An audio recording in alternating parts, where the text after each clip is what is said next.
Welcome to wishful ಅಡುಗೆ ಮನೆ. ನೋಡಿ, ಇವತ್ತು ಪಾಲಕ್ ಸೊಪ್ಪಿಂದ ಒಂದು ಸೂಪರ್ ಆಗಿರೋ ರೆಸಿಪಿ ಅಂತಲೇ ಹೇಳ್ಬೋದು. ತುಂಬಾ ಅದ್ಭುತವಾಗಿರೋ ರೆಸಿಪಿ, ತುಂಬ ಡಿಫ್ರೆಂಟಾಗಿ ಕೂಡ ಇರುತ್ತೆ. ನೋಡಿ, ಪಾಲಕ್ ಸೊಪ್ಪು ಸ್ವಲ್ಪ ಎಲೆಗಳು ದೊಡ್ಡದಿರುತ್ತಲ್ಲ, ಆ ಥರದನ್ನು ತಗೊಬೇಕು. ತುಂಬಾ ಚೆನ್ನಾಗಿರುತ್ತೆ ಈ ರೆಸಿಪಿ. ಇದನ್ನು ಹೇಗೆ ಮಾಡೋದು ಅಂತ ನೋಡೋಣ ಬನ್ನಿ.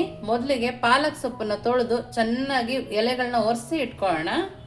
ನೋಡಿ, ಇವಾಗ ಒಂದು ಪ್ಲೇಟ್ ತೊಗೊಂಡಿದ್ದೀನಿ. ಇಲ್ಲಿ 2 ಆಲೂಗಡ್ಡೆನ ಬೇಯಿಸ್ಬಿಟ್ಟು ತಗೊಂಡಿದ್ದೀನಿ ನಾನು. ನೋಡಿ, ಈ ಥರ ಸಾಫ್ಟಾಗಿ ಬೆಂದಿರಬೇಕು, ಆ ಥರ ಬೇಯಿಸ್ಕೊಂಡು ತೊಗೊಂಡಿದ್ದೀನಿ. ನೋಡಿ, ಇದನ್ನು ಸ್ಮ್ಯಾಶ್ ಮಾಡ್ಕೊಳ್ಳೋಣ. ಒಂದು ಫೋರ್ಕ್ ಏನಾದರೂ ಸ್ಮ್ಯಾಶರ್ ತೊಗೊಂಡು ಈ ಥರ ಚೆನ್ನಾಗಿ ಸ್ಮ್ಯಾಶ್ ಮಾಡ್ಕೊಬೇಕು. ಗಂಟುಗಳು ಉಳಿಬಾರ್ದು ಆ ಥರ. ಮನೆಗೆ ಯಾರು ಗೆಸ್ಟ್ ಬರಲಿ ಅಥವಾ ಮಕ್ಳಿಗಾಗಲಿ ಡಿಫ್ರೆಂಟಾಗಿ ಕೇಳ್ತಾರೆ. ಪಾಲಕ್ ಸೊಪ್ಪು ಕೂಡ ಕೆಲವು ಮಕ್ಕಳು ತಿನ್ನೋದಿಲ್ಲ, ಅವ್ರಿಗೆ ಕೂಡ ಈ ಥರ ಮಾಡಿಕೊಟ್ರೆ ತುಂಬಾ ಇಷ್ಟಪಟ್ಟು ತಿನ್ನೋ ರೆಸಿಪಿ. ನೀವು ಕೂಡ ಈ ಥರ ಒಂದ್ಸರಿ ಮನೆಯಲ್ಲಿ ಟ್ರೈ ಮಾಡಬೇಕು.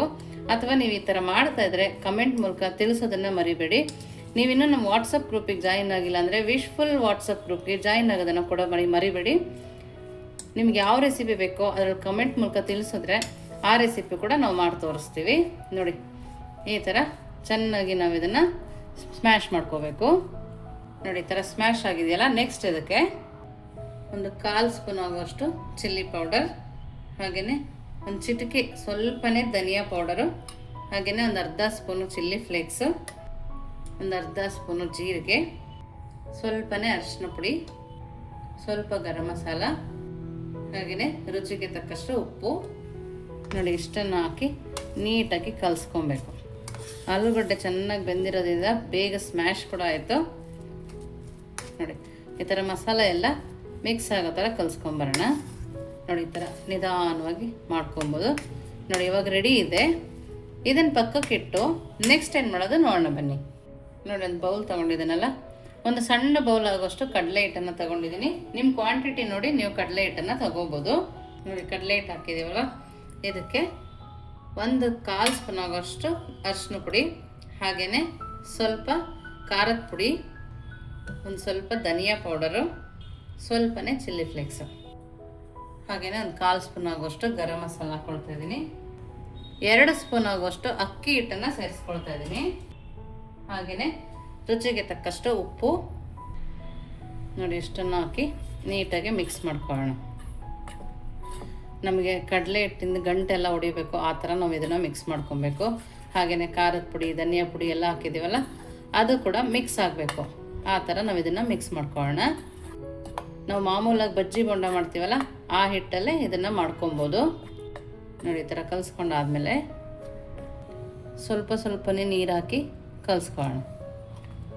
ನಾವು ಒಂದೇ ಸರಿ ಹಾಕೊಂಡ್ರೆ ತೆಳು ಆಗಿಬಿಡುತ್ತೆ, ಹಾಗಾಗಿ ಸ್ವಲ್ಪ ಹಾಕಿ ಕಲಿಸ್ಕೊಳ್ಳೋಣ.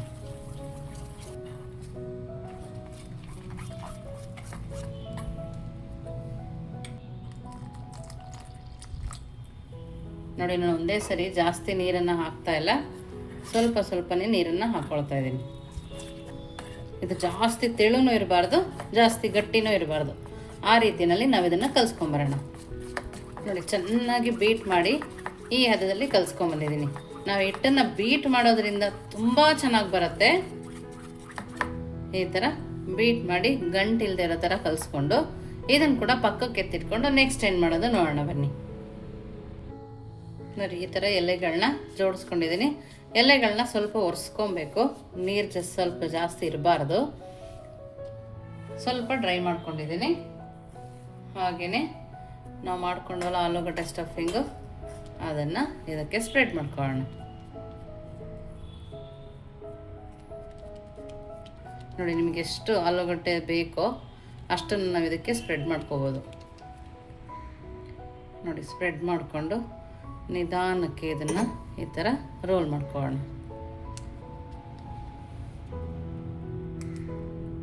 ನೋಡಿ, ಈ ಥರ ತೊಟ್ಟಿರುತ್ತಲ್ಲ, ಇದನ್ನು ಈ ಥರ ಸಾಫ್ಟ್ ಮಾಡ್ಕೊಂಡಾಗ ಈ ಥರ ನೀಟಾಗಿ ಫೋಲ್ಡ್ ಆಗುತ್ತೆ. ನೋಡಿ, ಇವಾಗ ಒಂದು ಟೂತ್ ಪಿಕ್ನ ತಗೊಂಡು ಈ ಥರ ಚುಚ್ಚಿ ಎಲ್ಲದನ್ನು ಇದೇ ಥರ ಮಾಡಿ ನಾವು ಪಕ್ಕಕ್ಕೆ ಎತ್ತಿಟ್ಕೊಳ್ಳೋಣ. ನೋಡಿ, ನಾವು ಈ ಥರ ರೆಡಿ ಮಾಡ್ಕೊಂಡು ಬಂದಿದ್ದೀವಿ. ನೋಡಿ, ಇದನ್ನು ತೊಗೊಂಡು ನಾವು ಕಡಲೆ ಹಿಟ್ಟಿಂದ ಮಾಡಿದ್ವಲ್ಲ ಅದ್ರ ಮೇಲೆ ಈ ಥರ ಹಾಕೋಣ.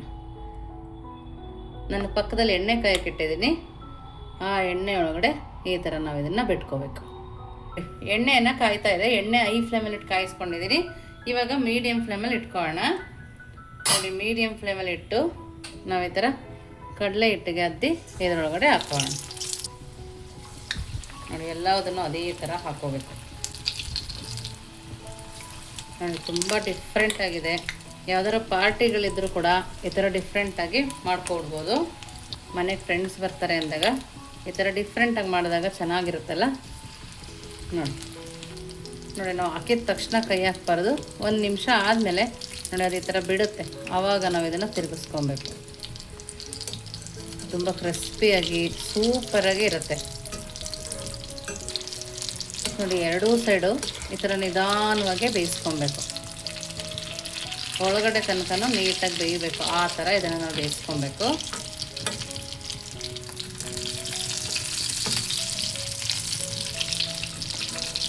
ನೋಡಿ, ಇವಾಗ ಇದು ರೆಡಿ ಇದೆ. ನೋಡಿ, ಇವಾಗ ತಕ್ಕೊಳ್ಳೋಣ ಇದನ್ನು. ನಾನು ಎಲ್ಲದನ್ನು ಅದೇ ಥರ ಮಾಡ್ಕೊಂಡು ಬರ್ತೀನಿ. ನಿಮ್ಮ ಹತ್ರ ಎಲೆಗಳು ಚಿಕ್ಕದಿತ್ತು ಅಂದರೆ ಈ ಥರ ಬರೀ ಎಲೆ ಮೇಲೆ ಹಾಕ್ಕೊಂಡು ನೀವು ಅದಕ್ಕೇನೆ ಕಡಲೆ ಹಿಟ್ಟನ್ನು ಈ ಥರ ಹಾಕ್ಕೊಂಡು ನೀವು ಬಿಟ್ಕೊಬೋದು. ಎಲೆಗಳು ದೊಡ್ಡದಿಲ್ಲ ಅಂತ ತಲೆ ಕೆಡ್ಸ್ಕೊಳಂಗಿಲ್ಲ. ಈ ಥರ ಸುಲಭವಾಗಿ ನಾವು ಮಾಡ್ಕೋಬೋದು.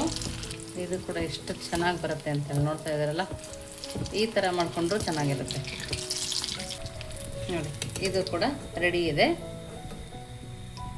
ನೋಡಿ, ಇವಾಗ ಇದನ್ನು ನಾವು ಯಾವ ಥರ ಸರ್ವ್ ಮಾಡೋದು ನೋಡೋಣ ಬನ್ನಿ.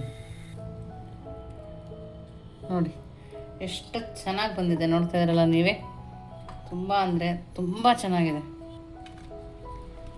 ನೋಡಿ, ನಾವು ಎಲೆನಲ್ಲಿ ಅದೇ ಥರ ಬಿಟ್ಕೊಂಡವಲ್ಲ, ಅದು ಕೂಡ ನೋಡಿ ಎಷ್ಟು ಚೆನ್ನಾಗಿದೆ ಅಂತೇಳಿ. ಅದು ತುಂಬಾ ಚೆನ್ನಾಗಿದೆ. ನಾವು ಇದನ್ನು ಸಾಸ್ ಜೊತೆ ಬೇಕಾದರೂ ತಿನ್ಬೋದು, ಮಯೋನೀಸ್ ಜೊತೆ ಬೇಕಾದರೂ ತಿನ್ಬೋದು, ಯಾವುದ್ರ ಜೊತೆ ಬೇಕಾದರೂ ತಿನ್ಬೋದು. ನೋಡಿ, ಈ ಸ್ಟಿಕ್ಕನ್ನು ಈ ಥರ ತೆಗೆದು ಒಂದು ಕಟ್ಟನ್ನು ಮಾಡ್ಕೊಂಡು ತೋರಿಸ್ತೀನಿ. ನೋಡಿ, ನೋಡಿ, ವಾವ್ ಅಲ್ಲ. ನೋಡಿ, ಬಿಸಿ ಇದೆ. ಒಳಗಡೆ ಆಲೂಗಡ್ಡೆ ಸ್ಟಫಿಂಗ್ ಕೂಡ ತುಂಬ ಚೆನ್ನಾಗಿದೆ. ನೀವು ಒಂದ್ಸರಿ ಖಂಡಿತವಾಗೂ ಮಾಡ್ಬೋದು ಈ ರೆಸಿಪಿನ, ಅಷ್ಟು ಚೆನ್ನಾಗಿದೆ.